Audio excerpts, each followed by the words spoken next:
What's up, guys? NFL Week 5 is here, and this is your DraftKings NFL Week 5 first look. My name's Kevin Allen, a.k.a. the Geek from DFS Army, and we're breaking it all down.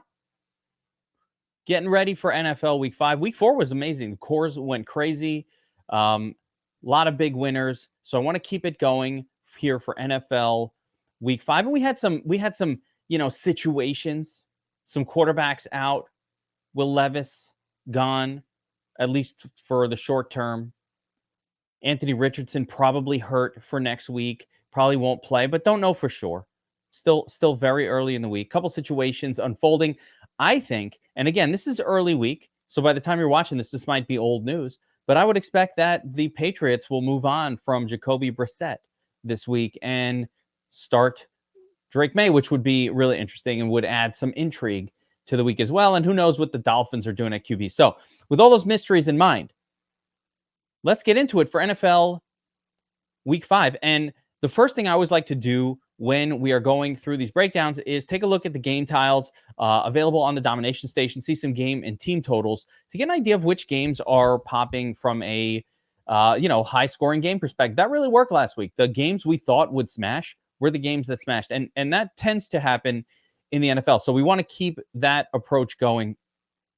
A couple surprises here, but Dolphins Patriots, pretty gross. 35.5 point total. I mean, again, some QB announcements could be made in this game before all is said and done. So we'll see what happens there. Colts at the Jaguars. 46 point total. Jaguars 24.25. Will the Jaguars finally have a good game? Is this it? Is this the one? Maybe, right? This could be the spot for the Jaguars, but more so the Colts. I like everything to do with the Colts, especially if Joe Flacco is starting. It looks like Jonathan Taylor got hurt last week, so we'll get Trey Sermon week. Okay. DraftKings already priced him up because that's how they do it at DraftKings. Probably FanDuel will be cheaper. But I don't know how interested I'm going to be in Trey Sermon, but I'm definitely liking the Colts offense with Joe Flacco if he is the quarterback. So we'll pay attention to this game quite a bit. Ravens at the Bengals.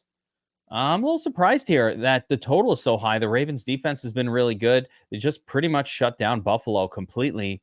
So I'm a little surprised at the high total here, but in general, yeah, I mean, the Ravens are favored, I think rightfully. High total game. I'm a little sketched out about the Bengals running backs, for example, against the Ravens. So if we want to play Bengals, we can go right to their pass catchers. I like it. I'm not sure this is going to super stand out, but it's an interesting game and the highest total on the slate. So as of right now, I'll have to think of some angles here. But on the Ravens side, it's a little tricky with their offensive skill players outside of Lamar Jackson all being sort of very volatile and overpriced for what they normally do. So really got to think on that one. Buffalo at Texas. 47 point total. Super close game.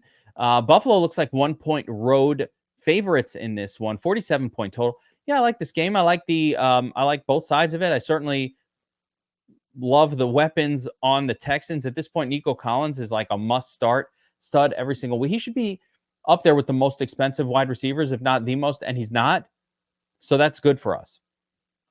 Until they jack Nico Collins up to like WR2, 3, like the top couple of wide receiver price point, he's too cheap.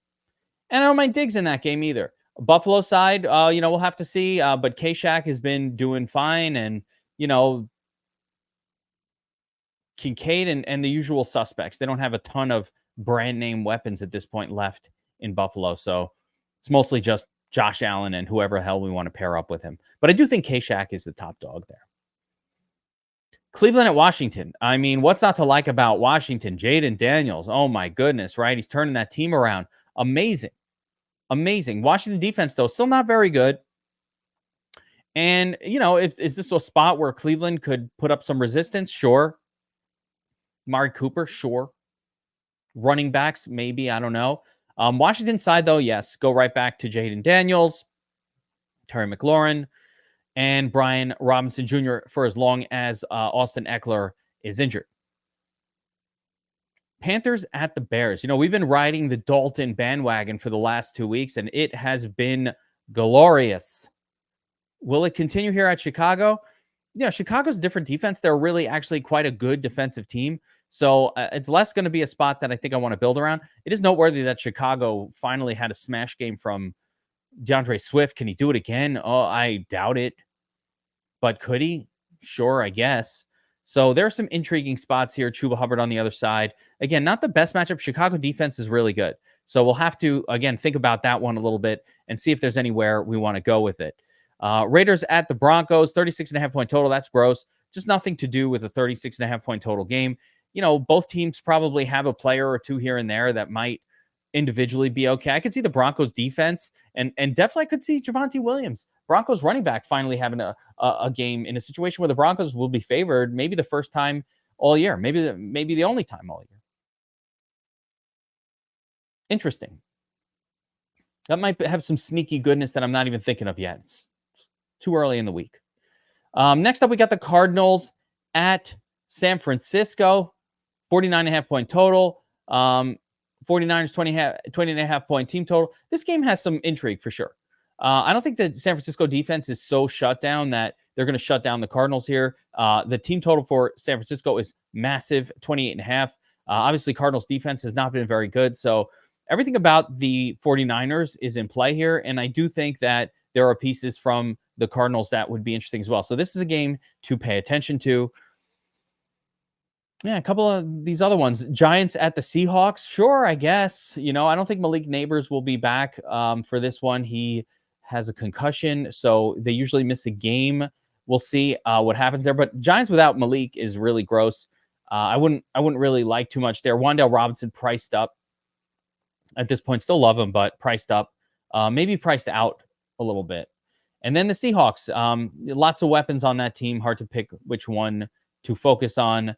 And again, Kenny Walker is probably the safest bet, but he's also priced up this week. We'll get into it. DraftKings adjusted how they're pricing running backs much higher, and so it's going to be trickier to afford quality running backs than it has been. Packers at the Rams, 47.5-point total. That's an exciting game. I mean, the Rams have been kind of falling apart defensively. Packers are surging. They're favored on the road. Reed, Dontavian Wicks, there's a lot of pieces to like, a lot of players to like from this thing. On the Rams side, of course, it's pretty much been the Kyren Williams show, and that probably will continue because Kyren Williams is a beast. So that takes us through the game tiles. Now let's take a look at the DraftKings position by position salaries, and we'll make a first look lineup here. We'll go through but we'll talk through each play. We're going to go through the whole thing. We're going to make a first look lineup, but more importantly, we're going to talk through plays. Do we like them? What do we like about them? What don't we like about them? Before we do that, reminder that we have extended the DFS Army 50% off VIP promotion in honor of the fact that NHL is launching right around the corner. VIP covers everything: NFL, NBA, MLB playoffs, NCAA, college sports, covers everything. Optimizer, projections, ownerships, cheat sheets, the Discord, everything we do at DFS Army. So check it out. I'd love you to check it out. It's promo code VIP50. It gets you your first month of DFS Army full VIP for 50% off. This is New Year's only, limited time only. This will end this week. They extended it a week. I didn't know. But YOLO, one more week of VIP 50 code for the monthly VIP at DFS Army. So make sure to check that out. And if you're enjoying this video, of course, I always ask you to like, subscribe, notification bell, and everything so you get notified when we drop these videos here on the DFS Army YouTube channel. All right, let's get into it. We're starting at the top of the QB list here. And of course, it's Josh Allen, 7,700. You know what? Not bad. Acceptable. Allen coming off of a dud. That's not going to happen. It rarely happens 2 games in a row. As you can see, it's happened before, but bam, like he usually comes back strong. This is the kind of spot where Allen is going to go crazy at Houston. I mean, you couldn't really ask for much more than this. I love Josh Allen this week. It's too obvious, I think, for this lineup, but just keep in mind that Josh Allen is one of the best plays. He's rightfully the most expensive. He's probably underpriced based on the 30 points that he's probably going to deliver in this game against Houston. Houston defense, not that good. It's just the perfect spot for Josh Allen to give us a 36 pointer. And at his price point, I think it is totally worth paying up this week for Josh Allen. The only real way to go different from this is, like I said, it's to pay down for the super cheap guys. And again, early in the week, it's just not fun to make a Josh Allen lineup, because when you spend all your funds on the quarter, until we discovered, the $3,500 wide receiver backup that's got a spot, that opens up salary for these situations. It's just not fun to build that way. But Josh Allen will be a focal point quarterback for NFL Week 5. There's no question. Lamar Jackson, also a good spot at Cincinnati. The game total tells a tale. So, Lamar usually has his best games in competitive environments. And this spot on the road at Cincinnati obviously needs a win.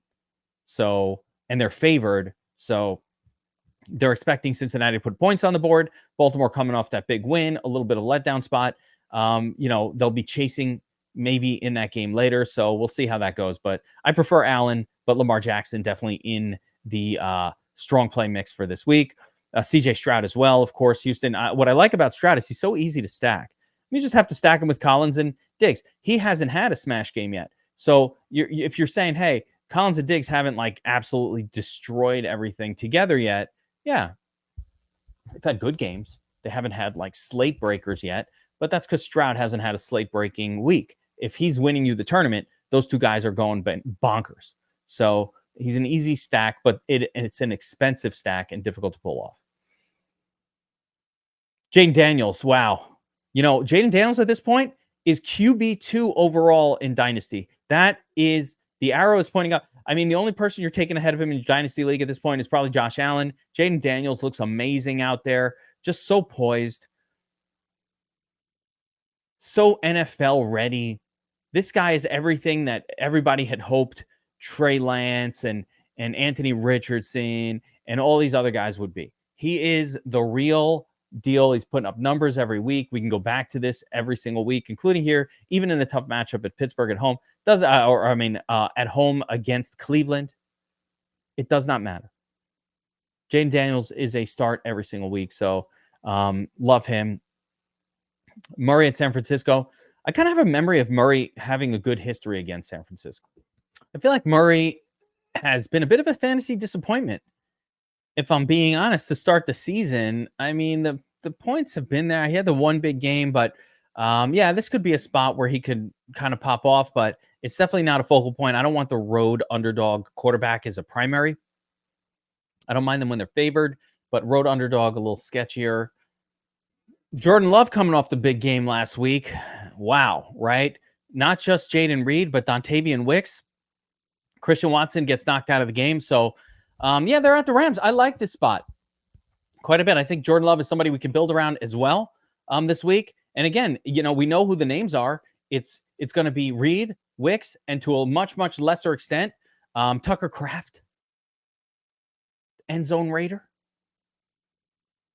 and maybe Romeo Doubs. But easy to stack. Jordan Love, I love it. 65. I love Love at 6,500. So a lot of good plays. No, oh my gosh, that is the lock button play of the week. Probably Josh Allen, I think, in maybe cash games, but there's a lot of good plays. Joe Burrow at home against Baltimore, just okay. I really don't think that targeting QBs against Baltimore is the best thing to do, but they do have the highest game total on the slate, I believe. So, if you're going to have the highest game total, you got to have some interest in that team. Of course, I love Jamar Chase and all that. Purdy, maybe against Arizona, probably, just all right. Geno Smith against the Giants. Yeah, it's also okay. I do think they would lean heavier on the running game in an environment like this. Caleb Williams, a lot of little playable spots here. Even Trevor Lawrence. I mean, he's terrible this year, but I mean, against the Colts defense, yeah, even Lawrence could come through. So you know what? The way this is coming together for me, and I want to mention, of course, Joe Flacco. Love Flacco in this spot. As a matter of fact, I absolutely love Flacco at Jacksonville if he starts. That's going to be probably my favorite paydown option on this slate. The way this one is setting up, it's going to be a tale of the expensive versus less expensive because all of these quarterbacks, I can make an argument for most of them, including even Deshaun Watson against the nut matchup Washington Commanders. So, like, even Watson is playable. Everybody's playable. So the question will be, do we want to pay up and go with Allen, Love, Jackson, or Jaden, like this whole group? Or do we want to start with a low-cost stack towards the bottom? And there's no wrong answer. I think a lot of these are going to work in NFL Week 5. It's a kind of a fun week here because it's going to be difficult to focus in on any one thing. I'm going to have a little fun here for the first look. We'll go with Joe Flacco. If he starts, you know what? Let's just check Richardson's status. But assuming Richardson is out, Joe Flacco likes to sling it. The stacks are cheap, so you could stack it up cheap. Day to day, oblique and abdominal strains, has a chance to play. You know what? Since he has a chance to play, we will not ruin our first look with a potential non-starter. I wanted it to be Flacco. I did. But we can't ruin it with a potential non-starter. So let's go with Jordan Love. J-Lo. Little Jordan Love action here. Love the spot. Love the game, all of that. So we'll go with Jordan Love, who got it done on the road. And he is also a fairly easy, stackable quarterback. So I say, since we're going with Jordan Love, we might as well plug in Kyren Williams on the flip side. But Derrick Henry coming off the smash game of the year. That was amazing against the Bills. Who would have thought it? 24 carries, three targets. You know, and even Justice Hill had a big game. So can't really take that away. It was just an absolute domination by Baltimore. I think Derrick Henry, again, startable again this week. He's quietly having a monster season, 2 30-plus point performances. You just don't see that. Where are the 30-point pointers from other players? So acknowledge Derrick Henry is still the man. He's still the man. Kyren Williams, just part of this game. They have to just volume him a ton. Even in a rough matchup last week at Chicago, he did okay. I think he should shine here at home against the Packers. So I really like that spot. Mason, yeah, go right back to it as well. Mason, very playable. 28 touches or 27 touches last week, including 3 targets. Mason has been smashing. 7,400. Again, a little pricey. Not going to be able to afford a ton of these pay-up running backs, but I'm absolutely interested in Mason this week. HN, no. HN has shown at this point that without Tua, without the team being dynamic, he is not going to get it done. So I'm off the A-Chain bandwagon until further notice, until Miami gets a proper quarterback or something. Not spending that. I think these other guys are a better risk. Same thing with Cook. Cook just doesn't score enough touchdowns for me. I like Josh Allen in that game. The volume's not there. Cook has been fine this year. He's just not going to be someone I'm trying to pay $7K for this week. Mixon is a no. Q tag, always hurt. Don't trust him. Kenny Walker, though, 6,800.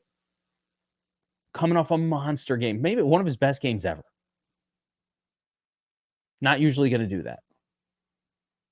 More of a yardage touchdowns. But what I wanted to point out this week was that DraftKings has elevated the price of a lot of these running backs to where a lot of these kind of guys who were sitting in the high 5s and low 6s are now high 6s, low 7s. You know, again, Mason all the way up to 7K from 62, 6,700 the last couple of weeks. That's a pretty obvious move. But, you know, seeing Kenny Walker, who's usually kind of a perennial 61, 62, now at 6,800. That was before his big game. They just moved it. And that's why I'm saying something's up here. Travis Etienne averaging 11 points per game. They're putting him all the way up here at 6,700. So I think that's a little silly. Brian Robinson Jr. Is someone I am interested in. I love it when he gets volume. Didn't get as much volume as I was hoping for, but I'm interested in him in this spot. Cleveland's tough defense, but I like the fact that Washington's at home, so I'm about it.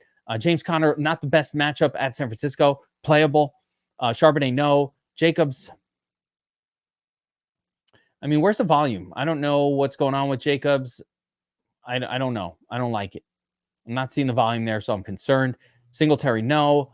No, it's less bad of a spot for Singletary than it kind of seems on paper, but I like Singletary when the Giants are favored. I don't mind it, 6,300. Chuba Hubbard also, tougher matchup for Chuba, but he's getting it done with Andy Dalton, so I don't mind it either. The volume's there. If you're going to be 18, I just look at the last 2 weeks. 4 targets, 18 attempts, 21 and 5. I mean, that kind of volume is just everything that we need. They might activate Brooks, the rookie, at some point, maybe even this week. So we'll pay attention to that. But until that happens, Chuba's interesting.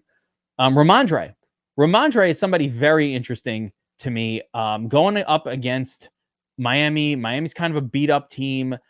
We saw last week that Tony Pollard in a similar situation shine for 20 plus. I think Stevenson is a good play. I like it a lot better. I don't know if Drake May even matters. I think Stevenson's playable here with New England favored in that game. And let me just make sure that they're favored. So I said that correctly. But yeah, they're barely favored, but they are the favorite. And I want favored running backs as often as possible, unless it's Kyron Williams, which he's just scoring no matter what. But we do want to focus on favored running backs when we can. Just going through the rest of the running back group. Moss, nah. Bigsby, not yet. Ford, no. Trey Sermon. So this is an interesting spot. Can we play Trey Sermon back up, coming out of nowhere, going to step into the Jonathan Taylor role? I say yes. Why not? It's probably a better play on FanDuel this week, where he's going to be probably significantly cheaper. But in general, I think Trey Sermon's an acceptable play at 5,700, but not a priority. The problem for me with Trey Sermon, for the most part, it is a good matchup for him, so it's fine, but he's not been good. He's not a good NFL player. I've never seen him kind of be good. And also, he's priced the same price as other starters that are getting volume. It's not like I'm saving much from Chuba Hubbard or like Singletary or Connor down to, or Stevenson down to Sermon. So he's priced effectively as a starter, which that I definitely don't like. Any other spots of interest? The only one that came up for me as an interesting spot is actually, and I never play this guy. I don't think he's normally somebody we want to get a lot of exposure to, but Javonte Williams. Finally, the Broncos are not like facing an elite defense. They're at home. They're favored. That's the spot where the running back can shine. And it's not like the Broncos have a lot of other names at running back that they're rolling out. Let's just take a look here. And yeah, it's Jaleel McLaughlin getting the secondary snaps, I guess. That Batty dude is gone. So he got 9 carries and a target last week. Javonte got 16 and 3 targets. So it is like a 70-30 type deal, maybe 60-40 here. Batty, he was in the game, I think, just for 1 or 2 plays. I don't remember what happened there, but I think he actually got badly hurt, if I remember correctly. So, 5,200 Javonte Williams, guys. I don't think it's a smash play, but I think he has potential to get a 16, maybe a 20-pointer. So the volume is probably going to be there. So I'm going to leave him on my list as just interesting pay down options at the running back position. All right, let's transition to defense, special teams, and we'll pick that. We'll go tight end, and then we'll go through the wide receiver group. So I like to mix it up so that this is how I actually build lineups. So I try to do the process the way that I actually am doing the process when I'm building. And I'm going to start generally with a QB wide receiver stack of some sort, and then I want to go and pick a defense and start to figure out how much salary I have left to spend and allocate. So running through Arizona, San Francisco, no. Giants, Seattle, no. Carolina, Chicago, maybe. It's probably playable here if we want the cheapest viable, just because Chicago still is very turnover prone with Caleb Williams. Giants, Rams, no. Colts at Jacksonville, no. Texans defense, not interested, no. Colts at Jaguars, no. Bills at Houston, no. So Panthers, 2,400. And, here we go. Next viable is probably Patriots at home against Miami or Denver. Actually, we are going to go with one of these. We're going to go either Patriots or Denver. I'm going to go with Denver at home against Las Vegas. Denver's just been a great defense. I just think they're actual real life good, but New England is also very playable against whatever quarterback Miami rolls out. So that's going to be the spot this week. Just scrolling up to see if there's any real explosive spots. I mean, Seattle at home against the Giants, maybe. I don't really see it. So I think defense is kind of weird. I don't mind punting all the way down to Panthers or going with one of Broncos or Patriots. And as a matter of fact, I really don't like any of the other options all that much. Maybe Commanders, just because it's Watson, but no. All right. Tight ends. Tight end has been a place where it's been trouble this year, right? It's been hard to get it right. Paying up has burned a lot of people.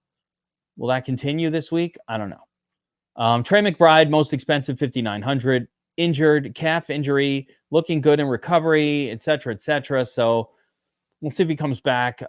George Kittle had a pretty decent week, 4 for 4, 14 points. I don't mind George Kittle. I think the San Francisco offense in general is something we want to target. Bowers had some big games early, a couple of disappointing games. That's kind of how it goes for the tight end position. I don't like anybody. All right.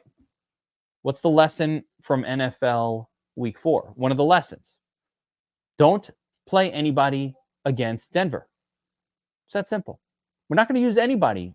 Denver is the place where fantasy points go to die. Their defense is stifling. Let's not use players against Denver. It's that simple. So I said it. It's out there. We won't have to worry about it anymore. We're not using players against Denver. Enough. No more. Dalton Kincaid.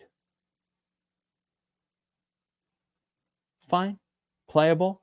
Not necessarily justifying the price tag. He's got no games that have been worth rostering him for this price so far this season. He will have them. He will have his 20-point games. This could be that game. So the pop could be there. It's GPP only. But so far, no good. Why is Likely, like Andrews at this point, why is Likely priced above Andrews? Likely and Andrews are both shit. They're both shit. This is unbelievable. One target. What is going on? I just don't even know what to say anymore with Baltimore and those two tight ends. Enough. So note that I don't really love any of the tight ends that we have to pay up for. Cole Kmet is fine. I do like Cole Kmet. Let's see what he did last week. So definitely a step down from the week before. Kind of reverted back to sort of lower volume. The whole Chicago team did that. I think that could revert again here with Carolina coming in and being more competitive. So we could get an exciting environment. Kmet is on my list. Of course, my preference is to pair up the tight end with my quarterback. We're going to go Tucker Kraft coming off a 9-target effort. I don't mind this. As crappy as the tight ends all kind of are, I don't mind it. There's just some other names of crappy tight ends that we could possibly play. Hunter Henry, I think if Drake May plays, would be of interest for me. Just because, rookie quarterback might lean on the tight end a little more. I don't know. I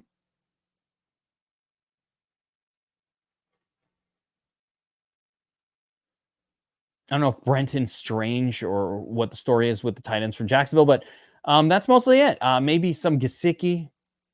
I'm definitely looking to pay down this week, and none of them look that great. So, yeah, maybe a little Brenton Strange getting it done here for cheap. After that, it's just a crapshoot. So I think the best move with the tight end a lot of times is just pair them up with the quarterback, get that out of the way.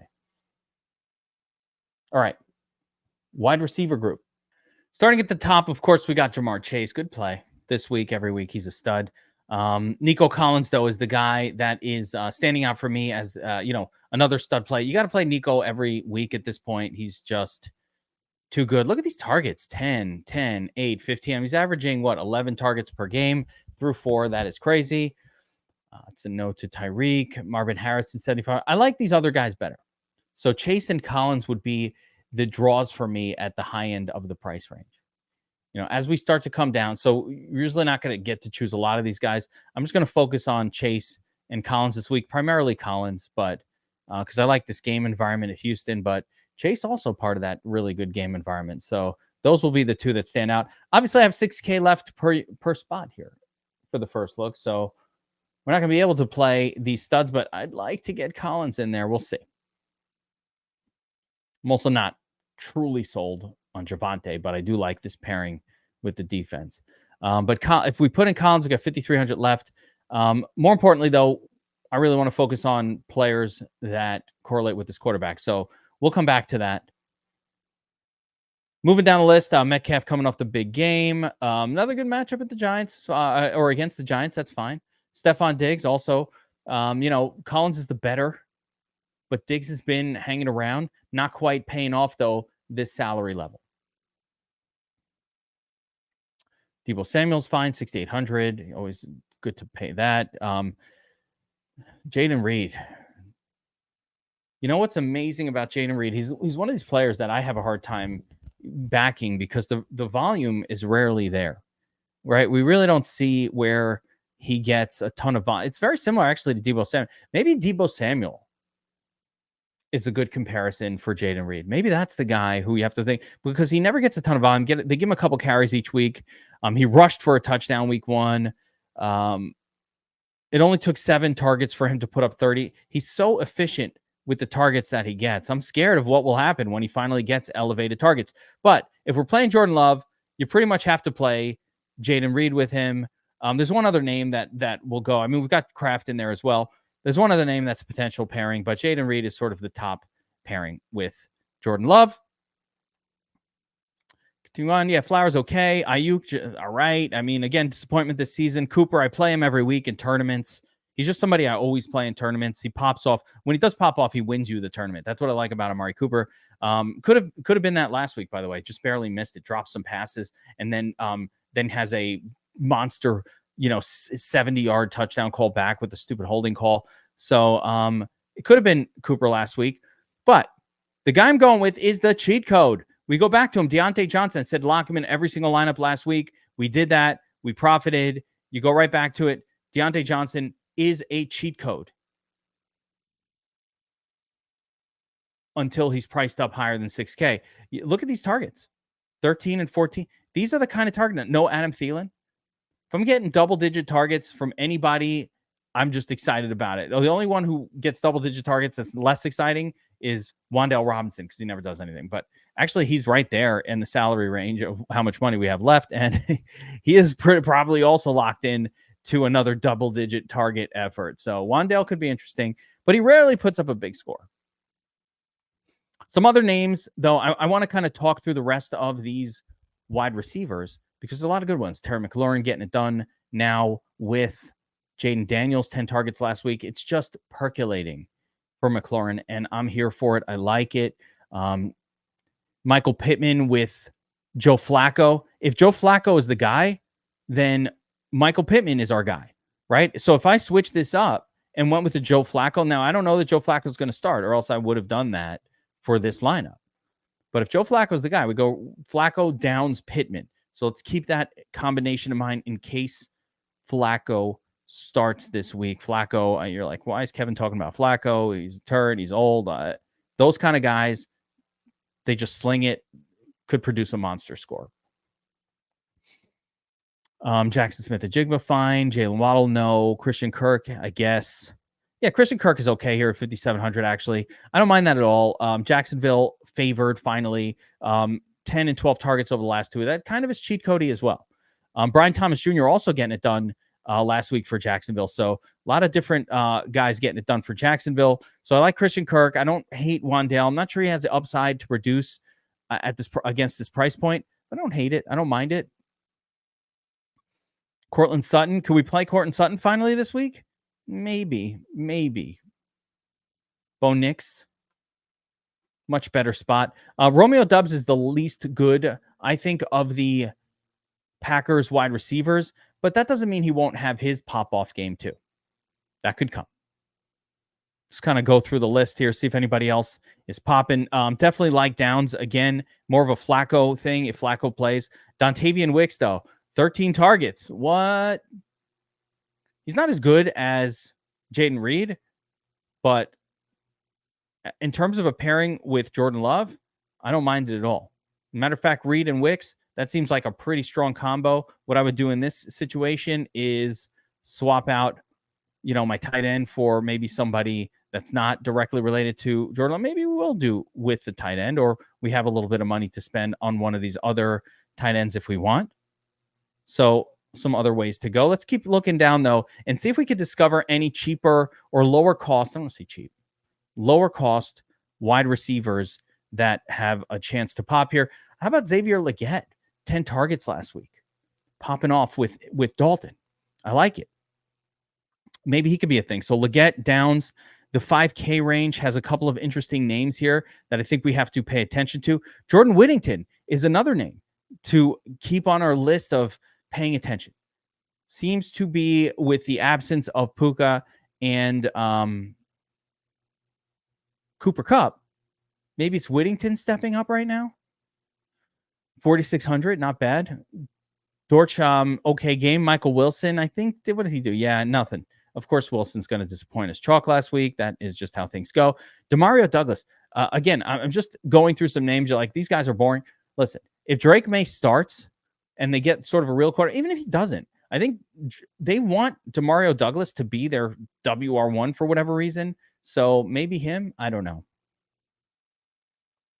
Trey Tucker coming off the monster week. The only problem with Tucker is, he had a big week. 15 fantasy points. The only problem with Tucker is it's Denver. And what is our rule? Play no one against Denver. Here's a spot that pops. I know it's crazy, but hear me out. Darius Hayward-Slayton. If Malik Neighbors is out and everybody's playing Wan'Dale Robinson, Wan'Dale doesn't get the deep balls. It's going to be Slayton.